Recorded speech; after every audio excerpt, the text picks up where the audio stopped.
Welcome in. For a few short years, one tiny country was home to the richest people on Earth. And they are standing in the middle of the moon, bare gray rock, jagged stone spikes. Nothing growing, nothing alive. Same people, same square mile, a wasteland they made themselves. This is Nauru, an island alone in the Pacific. The CIA World Factbook puts it at about 21 square kilometers, 8 square miles. Its last census counted around 12,000 people. And for a few short years, they sat on some of the most valuable dirt on Earth. Look at what they do with it. Because this is not a story about a tiny country getting lucky. It's the story of a country that spent itself, not its money itself. So how do you eat an entire nation? Stay with me. By the end, you'll watch the exact moment a country finishes eating itself, and then watch the sea come to swallow what's left of the plate. Rewind millions of years. Nauru sits alone in the open Pacific. Every year seabirds stop to rest and nest. And they do what birds do.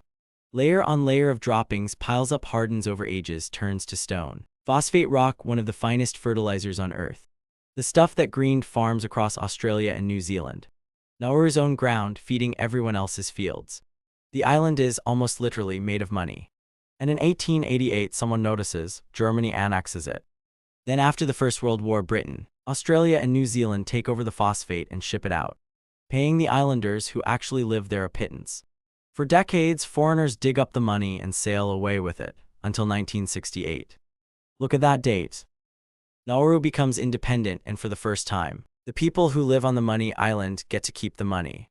So what would you do? They get rich fast. By the mid-1970s, Nauru has one of the highest incomes per person on Earth, by one estimate second only to Saudi Arabia. Almost nobody works a normal job. The phosphate money pays for all of it: housing, school, hospitals, free, and they spend. Fleets of imported cars on an island whose one ring road runs about 12 miles around. You could drive the whole country in under 20 minutes. They fly abroad just to shop. The government runs its own airline, Air Nauru. At its peak, a fleet of Boeing jets far too big for the handful of routes a country this small could ever fill. The food arrives by ship, processed and packaged, until the World Health Organization records Nauru with some of the highest rates of obesity and type 2 diabetes anywhere. By some counts, roughly a third of its adults living with diabetes. But here's the part nobody says out loud. To sell the phosphate, you have to dig up the ground it sits in. The island was the money, and they were eating the island. Watch it right here. Every dollar shipped out leaves a hole where the country used to be. The income climbs, the island shrinks. So what happens when you've eaten most of your own home? By the 1990s, roughly 80% of the island has been mined out. And here's the part that makes it permanent. The valuable dirt sat packed between tall pinnacles of coral rock. Scrape the dirt out to sell it. All that's left standing is the pinnacles. A maze of jagged stone you cannot farm on, cannot build on, cannot live on. Look at the middle of the island now. A dead gray interior. A thin green ring of survivors clinging to the edge. And there it is again, they were eating the island. Now most of the island is a hole. Then the phosphate starts to run out. So Nauru pours its fortune into a trust fund. Money set aside for the day the digging stops. Smart.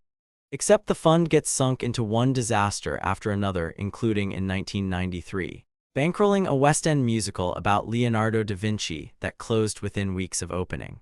A fortune built from a mountain of bird droppings, gone on a stage show about the man who painted the Mona Lisa.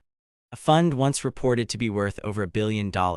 A lifetime of security for every family on the rock quietly dwindles toward nothing.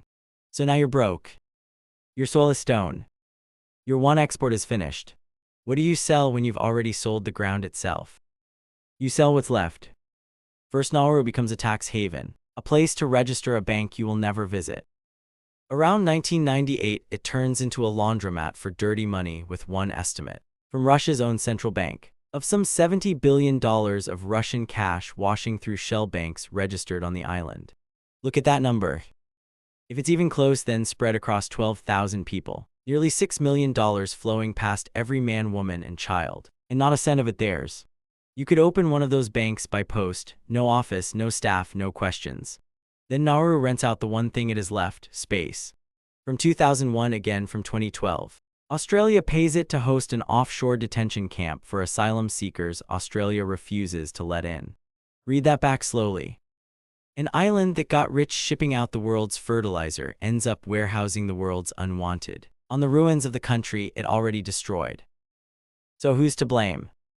Nauru actually took that question to the International Court of Justice, suing Australia over the wasteland left behind, a case that settled in 1993.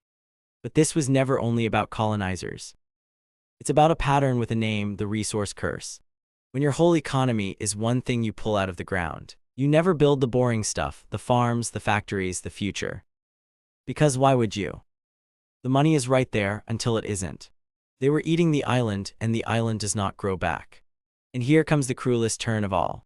Look at that thin green ring one more time. Having flattened its own center into bare rock, Nauru now faces rising seas pressing in on the coastal ring where nearly everyone still lives. A nation that ate itself. And now the ocean comes for the plate. I've said almost nothing about the people. A child born on Nauru inherits all of it: the moonscape, the empty fund, the rising water, and none of the choices that made it. Because Nauru isn't a freak. It's a warning shrunk small enough to watch from start to finish. And the next country that mistakes the thing it's spending for the wealth it's building might be a lot bigger than 8 square miles. That's the next video. If you want it, subscribe so the next one gets made.